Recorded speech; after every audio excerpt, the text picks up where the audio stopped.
Welcome back to the Backyard Bunker Project. Today we're going to be installing an elevator using an extremely tall, slightly broken scissor lift.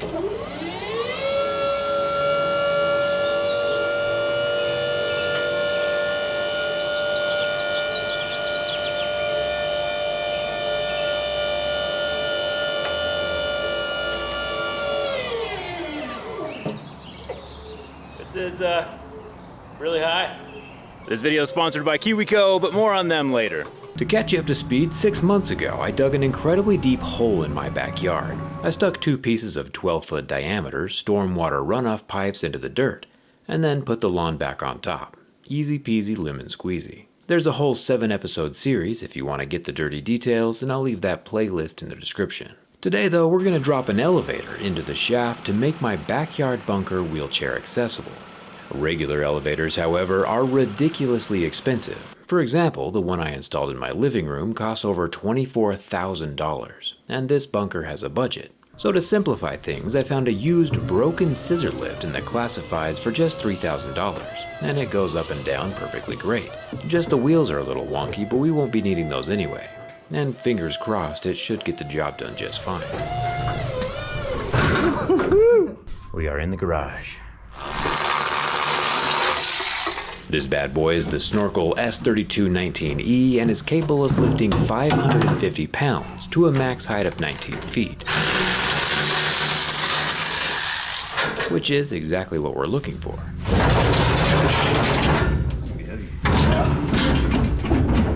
It looks like there's a lip on the back of this metal beam.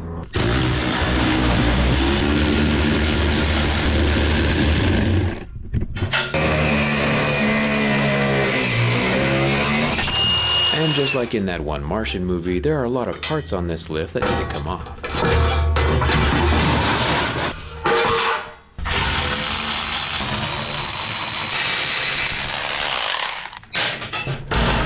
Not for weight savings in our case, but more just to use our space down in the bunker more efficiently.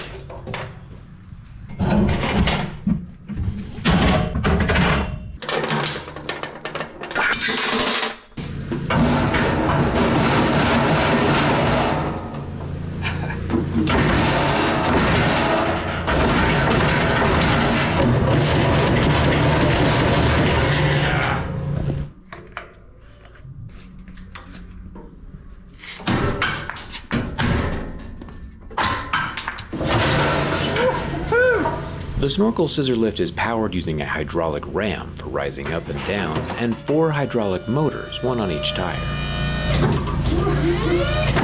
Okay. Getting a little close there to the garage door. We need the ram, obviously, but pretty much everything else can go. We don't need those tires anymore, and we can just put plugs into the removed hydraulic outputs in the manifold.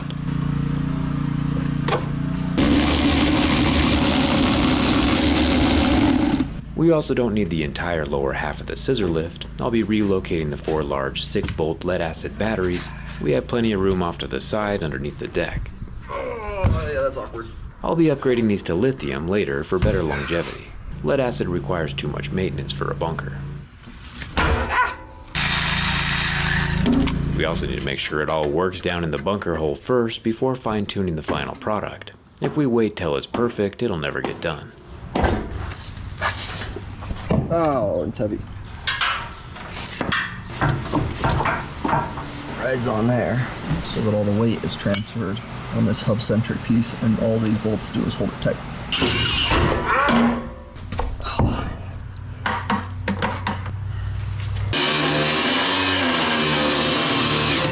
The real reason we're modifying the base is so we can add some adjustable leveling capability to the elevator. An elevator that rises up at an angle doesn't help us out very much and would be dangerous.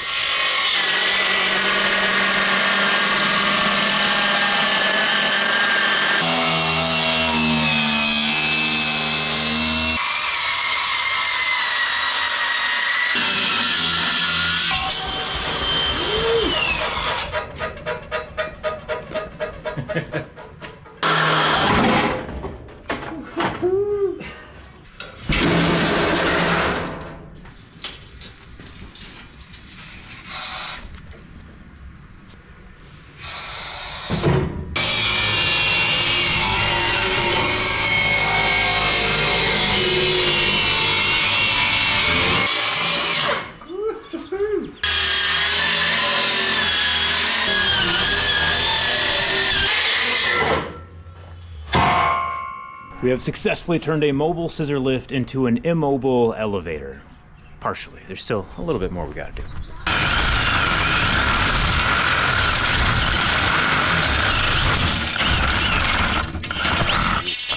Building a secure foundation for the elevator also requires a lot of concrete, which we poured ourselves. One interesting thing that I found at my local metal mart was while I was looking for rebar, I found something called fiberglass rebar from Corning. Turns out the same company that makes the glass on our smartphones makes the concrete reinforcement that's 8% cheaper than steel, while being 2 times stronger than steel rebar and 7 times lighter. All without rusting. Without internal reinforcement, concrete will just crack and fall apart over time.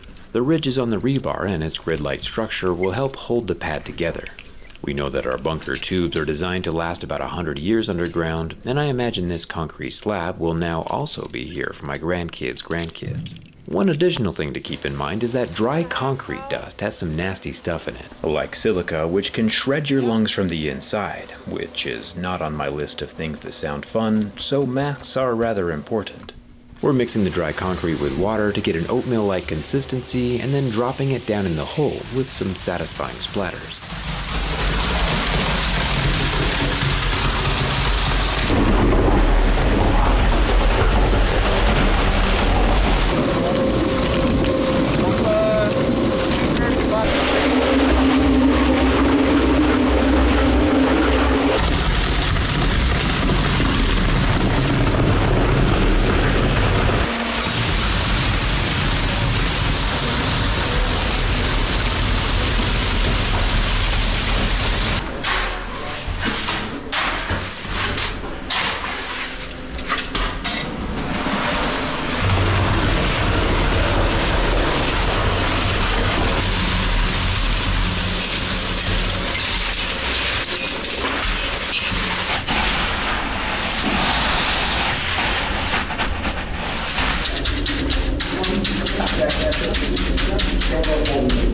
Nice. Yeah, just clean it up.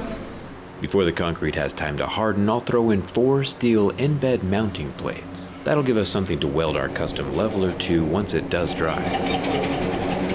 These don't have to be perfectly level yet, and that part can come later. Huge thanks to KiwiCo for sponsoring this video. They've sent me one of their Eureka crates, which has a 2-in-1 lantern inside, which is perfect for the bunker. If you haven't guessed already, I'm a huge fan of science and engineering, and KiwiCo allows kids and teens of all ages to experience discovery and success with monthly hands-on projects of their own. These projects get delivered right to your door. Designed by experts, KiwiCo has shipped more than 50 million crates to more than 40 countries worldwide. Good for ages 0 to 100, the fun, innovative projects expand the mind with constructive educational entertainment, like this 2-in-1 lantern. Cambry and I like to give these KiwiCo subscriptions away for birthdays or holidays, and they're especially fun during the summer when kids might not be in school. Glad I have this lantern to illuminate the bunker during Cambry's first trip underground, cause first impressions are important and I hope she likes it. Use code JerryRig to get 50% off your first month. With 9 different lines, there's something fun for everyone. KiwiCo.com/JerryRig. Now that our 2-in-1 lantern is finished, let's get this deconstructed and reconstructed elevator down in the bunker so Cambry can visit us for the very first time. While we're waiting for the concrete to dry, we designed an adjustable mounting bracket in SolidWorks and had it laser cut and bent for about $200 from Oshcut.com, just like we do with all of our other projects. The more perfect and square we can make our mounting bracket now, the easier it'll be when the elevator goes into the shaft.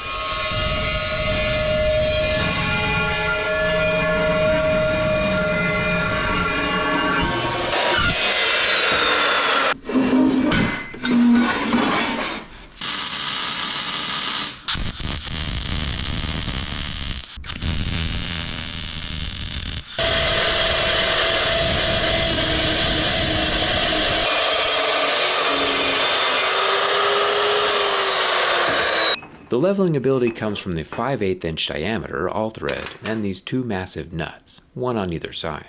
Once the whole metal brace is set down into the elevator shaft, we can use the bracket as a template to weld and position the yaw thread exactly where we need it. The 5/8 inch pipe is sitting inside a 1-inch hole, with a plastic insert to make sure the bracket is centered on the yaw thread. The extra wide spacing gives us a little room for error, not that I anticipate making any mistakes, and that extra wiggle room will help make dropping the scissor lift down onto the bolts easier.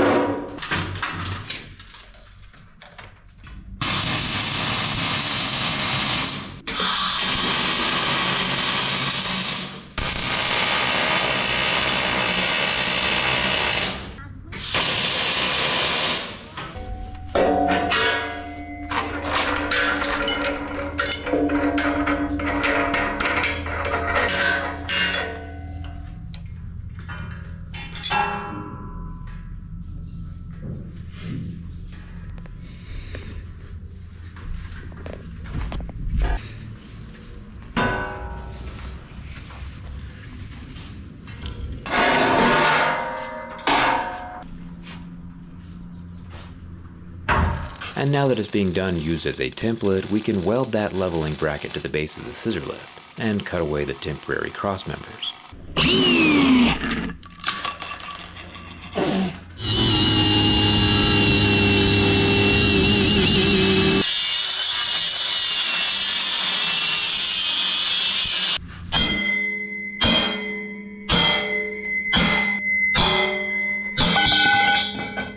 And finally, the elevator is ready to come out of the garage on its last voyage.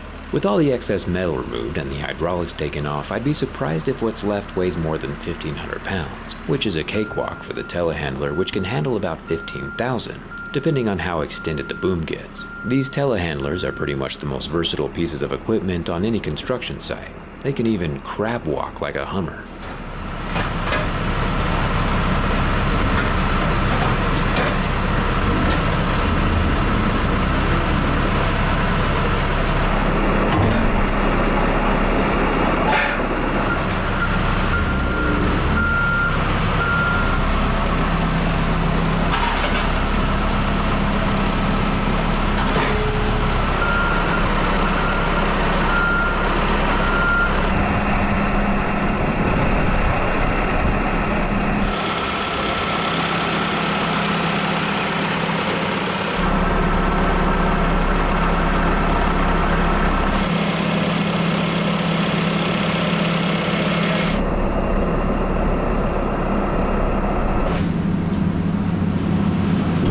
Right now, Nate.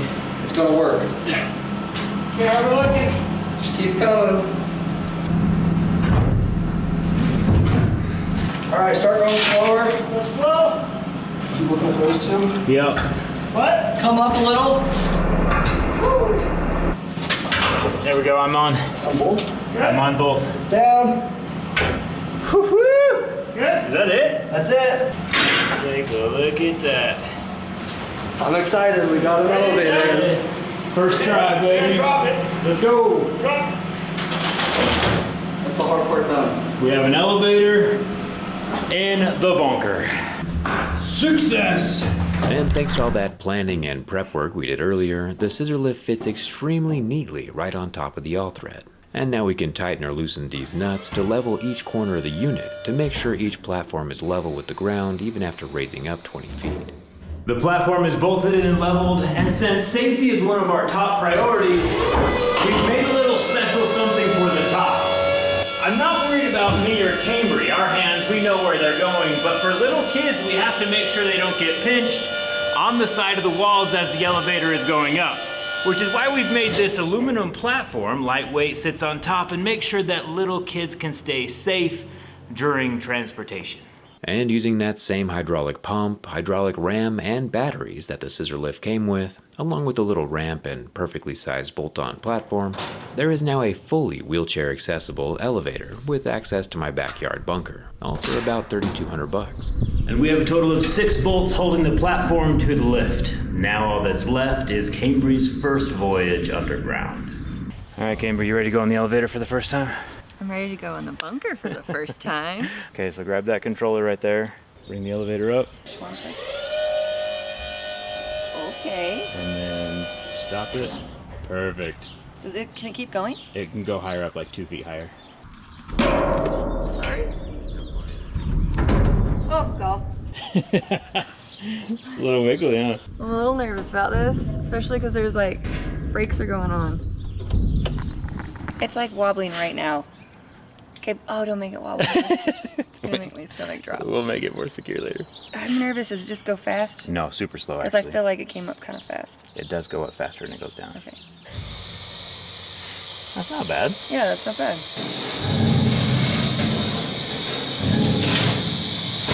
Say goodbye to civilization.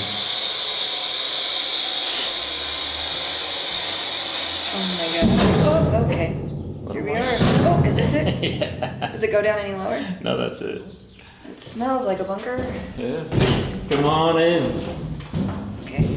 Oh, this does not feel safe. Is this safe? You're fine. 100% safe.